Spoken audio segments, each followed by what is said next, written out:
Hello mga kachabis! Good morning! At nakita nyo naman yung ganyan kung pagmumukha pagising at siya naman nag-aayos ng kanyang motor sa umaga at kasama niya rin yung mga aso dito sa barnyard. So ayan, pagkatapos niya nag-asikaso na rin ako at outfit check muna tayo for today pero hindi yan talaga yung susuotin ko kasi nga hindi ko pa rin kasi alam kung saan talaga kami pupunta pero ayan na nga, inikot niya ng kanyang motor. Flex niya daw muna yung kanyang motor kasi nga yan na yung pinakakasama niya habang buhay. Hindi na siya mabubuhay ng walang motor. At yun na nga, palabas na tayo ng vineyard. So, what's out sa mga ka-vineyard ko dyan? Hello mga mare. At ngayon, nakita nyo naman sobrang init pero susulungin natin yan, di ba? At maya-maya lang pumunta na ako sa bahay at nagpalit ako ng damit. Dahil nga sobrang exciting at sobrang nakakapagod din ang gagawin natin for today. Mamaya nyo malalaman yan. Kaya nagsuot na rin ako ng sunglasses. Yan piniram sa akin ni mama. So, pagkatapos namin manggaling sa bahay, bumiyahe na nga kami. So, lagi naman kasama yung pagbiyahe, diba? Kasi naman, alangan naman maglakad kasi mula silang hanggang hindi magaganon, napakainit ba naman. Syempre, habang nakastop kami, sobrang init na ako dyan. Nag-jacket ako, buti na lang naka-jacket ako kasi sobrang init talaga dahil. Maya-maya pa nga biglang magic, nandito na agad kami sa Tagaytay. At ayan na nga, para i-reveal kung saan tayo pupunta ngayon, pupunta tayo sa Batang. So, binidyoan ko pa nga yung Taal dyan, pero maya-maya din makikita nyo kung ano talaga yung pinakamagandang view dyan. So, andito rin tayo sa Ayala Malls. Taray, di ba ang ganda? Marami rin silang mga bulaluhan dito. Sikat na sikat naman talaga ang Tagaytay pagdating sa bulaluhan kasi nga malamig. Pero tingnan nyo maitsura ko dyan, ang init. At nakita ko pa nga yung Eiffel Tower dito. Ay, hindi pala yung Eiffel Tower. Hindi ka magaganyan. Sobrang bilis nga ng biyahe namin at andito na kami sa Nasugbo, Batangas. So, welcome pa lang yun ng Nasugbo. Pero maya-maya lang ay darating na rin kami at nandito na nga rin ang mama ng aking jowa. At maya-maya nga pinarada na rin namin yung motor dyan. At tingnan nyo si Jerome.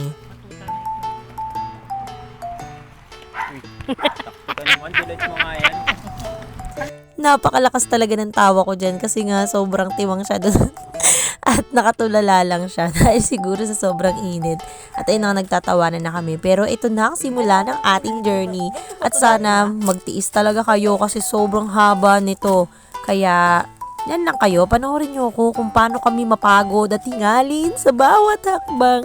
Ay, hindi magaganon. Sa pangalang ng paglalakad namin at medyo hindi pa naman ako pininihingal dyan, no? Pero sobrang haba talaga. Sobrang haba talaga ng lalakarin namin dyan, day. Kita nyo naman yung bawat hakbang at pagtayo at paglakad naming lahat. Ay, hindi magaganon. Pero kita nyo naman si Jerome kahit payat siya. Sabi niya sa amin kasi kanina, nanginginig na daw yung paa niya habang tinatapak yung paa niya dyan sa mga hagdan na yan. Kasi naman, day, may pababa, tapos talagang parang masusubsob ka, mahuhulog ka talaga, kaya kailangan mag-iingat ka talaga. At kung hindi nyo rin natatanong, hindi naman talaga ako mahilig umakyat sa mga ganito o alam mo yun, dumaan sa ganitong daanan. Gusto ko lang kasi ma-experience kasi parang ang saya niya gawin lalo na pag rest day mo tapos wala ka nang iniisip, kundi siya lang. Ay, hindi magaganon. Napakaharot naman ni ante. Pero kita nyo naman yung mga tao dito, napakabait din nila at nagbibigay sila ng daan para sa mga papunta pa lang sa bukid. O hindi ko alam kung anong tawag dun eh. Basta para talaga siyang bundok. Kita nyo naman yung daanan na yan.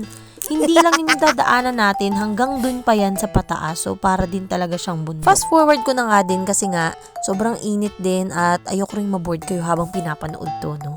Pero ayan na nga, nagtatawanan kami, nagkukwentuhan kami, nagdadaanan na lang kami sa mga joke kasi nakakapagod. Pero tingnan nyo naman, buti na lang ayan ang suot kasi ko. Nga, sobrang init talaga dyan. Hindi lang ako nag-sunglasses kasi mukha akong timang tsaka nakakabulag. Mamaya, madulas pa ako sa daanan dyan, dahil hindi magaganyan. Pero kita nyo, mas mataas pa sa akin yung parang lupa niya talaga. Kasi as in lupa talaga siya. At grabe yung init dyan, day.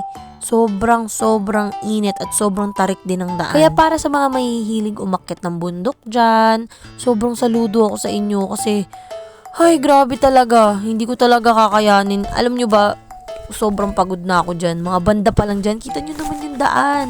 Yan pa lang yan. Dati kasi guys, kung hindi nyo natatanong, hindi ito yung unang beses na nakapunta ako dito kasi nung nagkasakit si Jerome, alam ko pumunta rin kami dito para parang ipatawas siya, ganun. Kasi nga dito sa Pilipinas, 'di ba, usong-uso kasi yung mga ganun, yung papatawas kapag may sakit kasi baka nabate o ano man. Pero yun na nga, hindi ito yung unang beses na nagpunta ako dito. Pero yung unang beses ay day, hindi ko talaga kinaya. Pero ngayon, syempre malakas na yung loob ko. Kasi nga, sobrang hirap talagang umakyat dyan. Tsaka alam mo yun, akyat panaog, bumaba. Kasi sobrang dulas pa ng daanan dyan dati. Hindi pa siya nasisementong ganyan. At as in, promise, nabubulol pa ako habang sinasabi ko to kasi nga hindi talaga siya ganyan. Ang swerte ng mga umakit na ngayon kasi hindi nila naranasan yung talagang purong lupa talaga na alam mo yung parang akit ka talaga ng bundok. Tapos napakahirap pang dumaan dyan kapag maulan kasi sobrang dulas. Pero feel ko mas mahirap umakit kapag kapag puro lupa kasi yung buhangin, alam mo yun. Kasi dati nakakatawa lang, hindi ko kasi yun nasama dito dati sa vlog ko. Nadulas kasi ako, muntik na ako mahulog dun sa kabilang ng ilog. Basta malapit na siya sa ilog. Buti na lang nakawakan ako ni Jerome nun. Pero yun nga, hindi naman ako nadulas. Thank God. At sumasakit na nga yung mga tuhod namin dyan. Sobrang nanginginig na. Pero kailangan namin magpatuloy. At ito pa nga, naglalakad nga kami papunta dun, ay inasar ko si Jerome. Kaya pa today.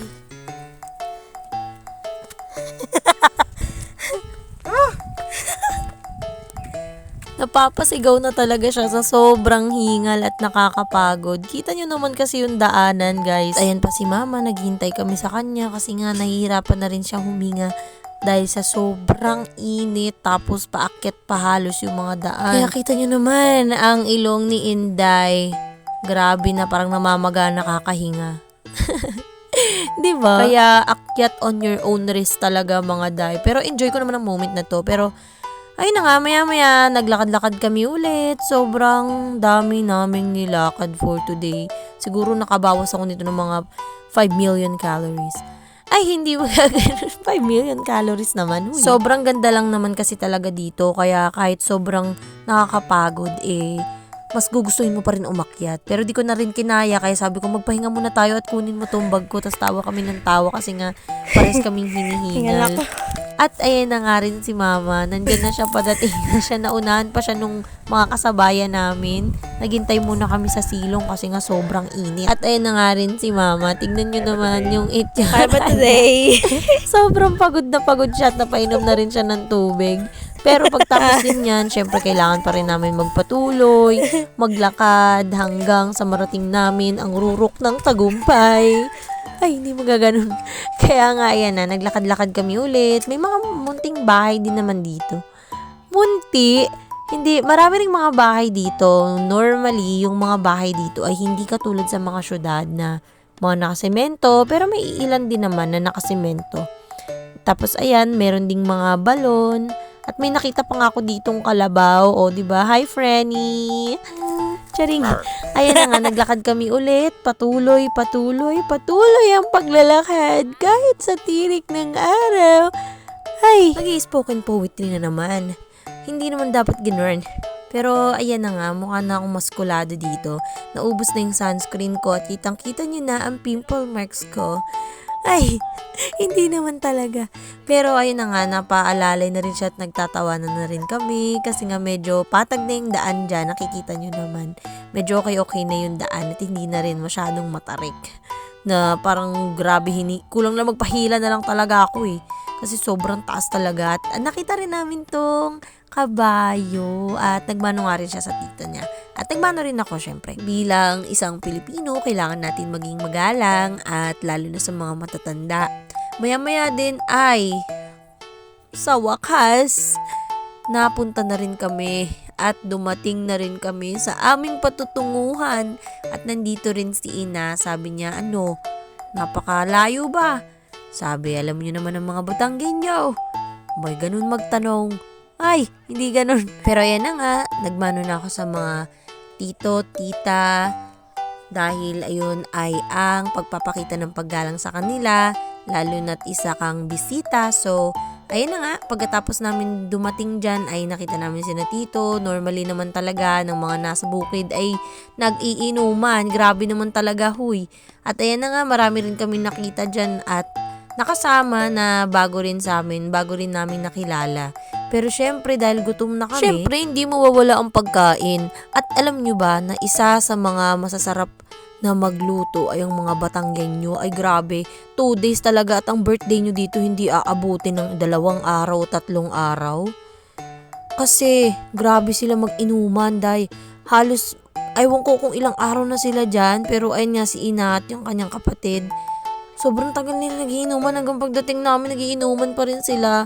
Pero dahil gutom na kami, kailangan na namin kumain, gawa ng pag-akyat. Pero laylo lang, alam nyo na. Kailangan kakaunti lang ang kainin mo kasi hindi ka na naman makakauwi pabalik kapag sobrang bigat mo na.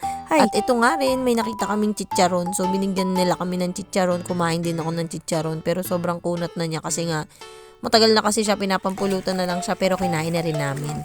Maya-maya, umalis na rin kami pero pupuntahan naman natin ngayon yung sa kabilang bahay o sa kabilang baryo. Ewan ko kung basta sa Kanluran. Tapos habang naglalakad kami, nakakita na naman kami ng kabayo. Hello!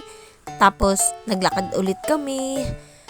Ito naman ata yung lalamanin ng vlog ko na ito ay puro lakad naman. Di ako ho nagagalit Ganto laang ho ako magsalita. Ay, nagaya na sa pagiging Batanggen niya. Charis. Tapos nga, ayan, nakakita ako ng baboy na English kasi daw, sabi nila may baboy din daw na Tagalog. Pero ayan na nga, naglakad ulit kami at may nakita na naman akong kalabaw. Hi, Frenny! Sabi pa nga ni Tito, ay natatakot daw ako. Hindi naman ako natatakot dyan, pero joke lang kasi baka biglang atakihin. At andyan na naman si Horsey. At nagpatuloy na naman kaming maglakad kasi nga, puro lakad talaga dito. Gusto ko na nga sumukay sa kabayo pero sabi ko wag na lang baka maumpog ako kaya biglang patalsikin ako ng kabayo. At ayun na nga, naglakad ulit kami. Puro naman lakad yung nilalaman nito. Pero sana hindi kayo mainip. Kasi nga, makikita nyo talaga kung gaano kaganda ng, alam mo yun, ng ganitong paligid. Ewan ko kung ako lang pero sobrang nakakatanggal stress talaga kapag ganito yung mga nakikita mong lugar. Kahit na sobrang simple lang ng pamumuhay nila, alam mo yun, nakaka-relax siya At maya-maya rin, nandito na kami sa aming pupuntahan. At hindi nawawala ang mga aso. Napaka-cute nga ng mga aso dito. Nagbabatanggin nyo rin yung mga yan. Kita nyo naman. At ayan na nga ang manukan. Napakadaming mga manok. Napakalawak din ng lupa dyan. At ayan nga si Tito Batang. At napakadaming mga alagang manok. At nakikita nyo yung bundok na yan. Yan ang Mount Batulao or Mount Batulao dito sa Batangas. Kilalang kilala ang bundok na yan. So, syempre, sabi ko mag-video naman tayo dito. Tingnan natin ang napakagandang view. Napakagandang view. Sobrang relax na relax talaga yung isip ko pag nakikita ko yung mga ganitong lugar.